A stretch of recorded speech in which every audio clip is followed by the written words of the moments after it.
What's up guys, in this video I'm going to show you that how you can send USDT from Binance to Binance app.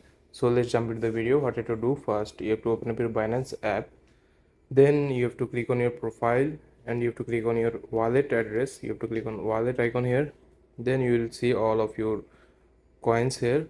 So if you want to send the USDT from your Binance app, you have to click on withdraw option, then you will see three options here. You have to click on withdraw.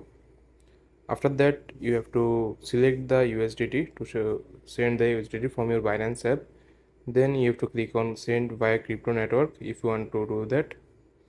After that you have to copy the address from other person or other wallet from Binance, then you have to paste here like this. You have to paste your wallet address here that you wanna send this USDT from here.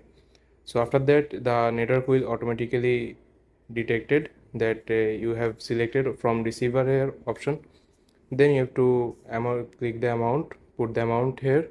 After that you have to click on withdraw. After clicking on withdraw, your amount will be, or your USDT will be transferred from your Binance app this wallet to this wallet. So this is how you can transfer USDT or any crypto coin from Binance to Binance app.